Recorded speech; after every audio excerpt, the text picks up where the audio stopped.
Ada hadis Nabi yang mengatakan begini, tih alat dia, ha'innahu sadaqah. Bersombonglah terhadap orang yang sombong.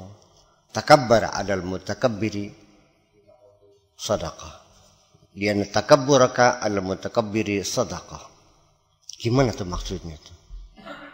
Jadi kita sombong kan? Riben. Oh gitu, bergaya sombong, gayanya aja gitu. Ya, engke gimana kan ya? Kebanyakan orang menafsirkannya seperti itu. Dan itu makna lurusnya gitu. Tapi saya melihat tidak ke sana larinya Kanjeng Nabi itu. Mana mungkin Nabi nyuruh orang sombong? Iya kan? Artinya ketika orang itu takabur, sombong karena dia hebat, engkau harus bersombong, bukan menyombongkan dirimu, menyombongkan Tuhanmu. Kader gak sih kok bisa semua kok pokok dipain Gusti Allah kok dicabut gak bisa tidak kan? Kok barangnya sebenarnya. Dia duit akeh kok pokok dipain kader. Di mana hebatnya? Saya tidak melihat kamu hebat kok. Yang hebat adalah Allah yang memberi kamu. Gitu kira-kira maknanya. Ya, kadang-kadang seperti itulah. Kita terjebak dalam ungkapan-ungkapan yang punya iya. Ya bagaimanapun kita menyombongi orang sombong, ya sombong juga kan. Sira semono wis engke sejen ke 200 hektar sawah gitu kan belikan saya. Nah, sertifikat belikan sama. Jadi artinya bahwa ketika begini, saya ingin banyak bicara tentang psikologi sombong ini, banyak sekali materinya psikologi sombong. Sejak kapan kita merasa punya kelebihan, keistimewaan dari orang lain? Ya kan begitu. Itu berawal kita dari tidak mengakui yang memberi kita kan. Logika iblis, ana khairum minhu, adalah kebodohan besar. Yang mencipta iblis dari api siapa? Yang mencipta Adam dari tanah siapa? Atas dasar apa iblis merasa hebat dari Adam? Khalaqtani min narin wa khalaqtahu min tin. Ya, dari bahan. Iya, merasa golongan darah biru, turunan. Apa itu?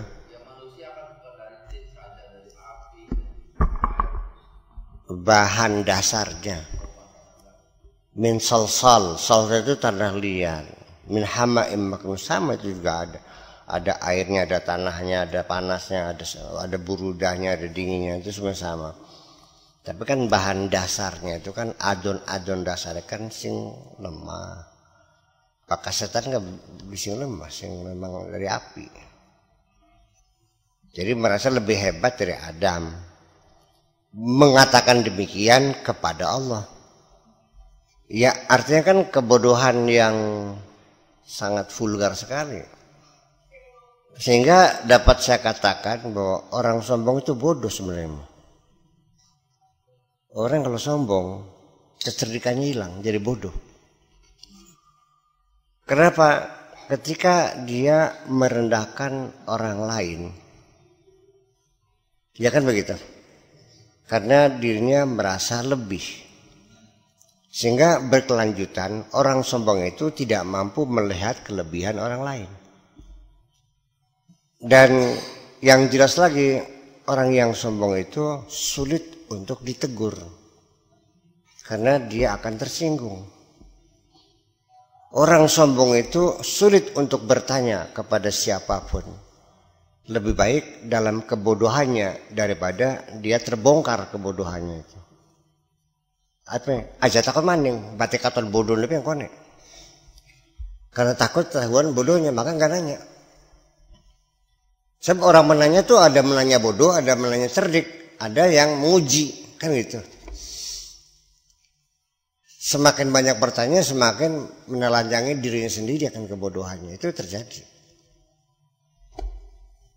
Menerangkan mustekang Z, awit maning takon B, sing diterangkan berulang-ulang kan gitu, itu terjadi. Nah, salah satu yang menyebabkan kamu tidak pinter-pinter karena kesombonganmu juga ingin menutupi kebodohanmu. Atau juga di sisi yang lain karena semua orang berada di bawahmu sehingga kamu akan merasa terhina kalau kamu belajar kepada orang itu. Masa kita ngaji di bocah kuat, kalau bocah wisore itu, sepir Pinterest ya. Kalau kita bicarakan psikologi kesombongan nggak selesai 3 bulan ini.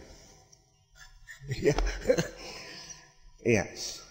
Tidak selesai 3 bulan lamanya untuk membahas kesombongan ini.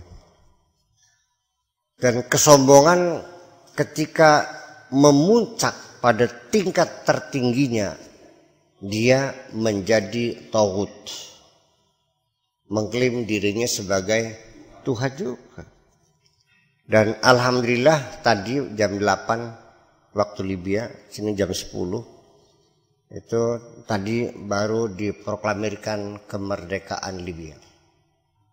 Dengan komitmen sangat bagus sekali dari Mustafa Abdul Jalil. Dan yang hebat lagi di akhir pidatonya dia berharap kepada bangsa Suriah dan bangsa Yaman semoga cepat berhasil dalam revolusi menumbangkan tiran-tiran itu. Ngeri. Sampai titik darah penghabisan, tidak mau menyerah, ya kan gitu. Dari amnesti ada tuntutan supaya diungkap kematian Qaddafi itu bagaimana, apa ada penyiksaan atau tidak. Di YouTube bisa dibuka, klik ada digebuk gitu.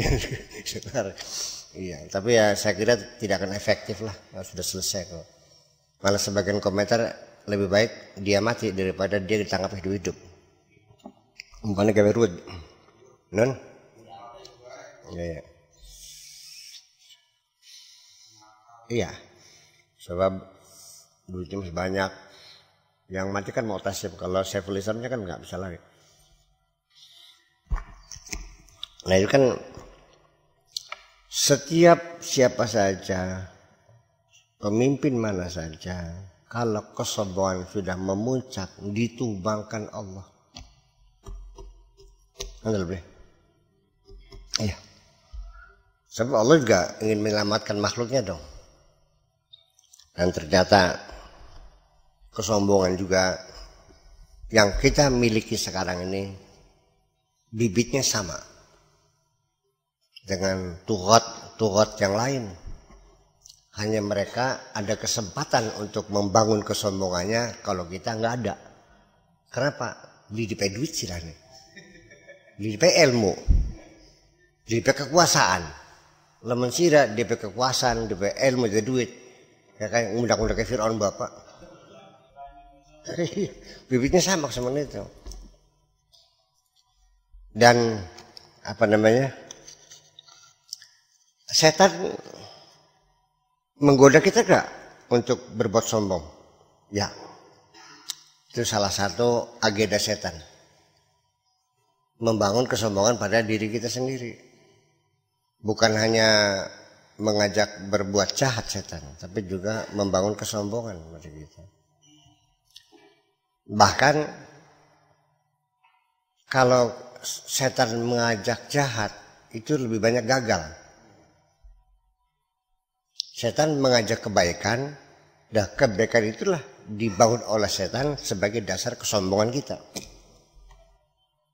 Ajak-ajak gimana? Ketika setan menggoda Anda untuk melacur, berjudi, membunuh, malah justru bisa terjadi sebaliknya, Anda bertobat kepada Allah. Dan itu adalah kegagalan setan juga. Tapi ketika setan mengajak kita kepada kebaikan, Dari situlah muncul kebanggaan kita dengan kebaikan. Dan itu yang dibina oleh setan. Sehingga Anda bangga dengan kebaikan-kebaikan Anda itu. Siapa mana pakai tutupi tangannya kok? Oh, ini mantap. Harap dimengerti nih, harap dimengerti. Jadi kadang-kadang saya melihat sama kadang-kadang. Ketika saya terdorong berbuat jahat atau saya terdorong berbuat baik, kedua-duanya adalah sama. Baik dan buruk dilihat dari akibatnya. Kalau keburukan berakibat kepada pertobatan jelas lebih baik daripada kebaikan yang memunculkan kesombongan. Paham lihat? Iya. Jadi kalau begitu kita lebih banyak beristighfar setelah berbuat baik. Setelah jahat juga istighfar juga, tapi lebih banyak itu. Karena kemungkinan kalahnya dengan kebaikan itu. Ini tolong jangan diures sendiri ya. Jangan diures sendiri, nanti bisa kacau. Kalau belum paham nanya dulu. Kurmannya salah kan bukan? Ada karena liku-likunya sangat terjal sekali. Ya mungkin tidak masuk di akal orang awam. Kok kebaikan kok setan kok berhasil ya? Ngajak bikin masjid, ngajak bikin madrasah, bikin pesantren, semua macam-macam. Sebab tidak ada alasan kejahatan menyebabkan karena dia jahat menyebabkan orang sombong. Yang menyebabkan orang sombong kan kebaikan-kebaikan. Sira dia melarat di sombong karena melarat yang akan terenggi. Saya kan bodoh, waduh berteng-teng. Saya kan orang bodoh, nggak ada. Yang ada saya kan orang pintar kan gitu. Ada, saya melarat kan, waduh, aduh, saya kan orang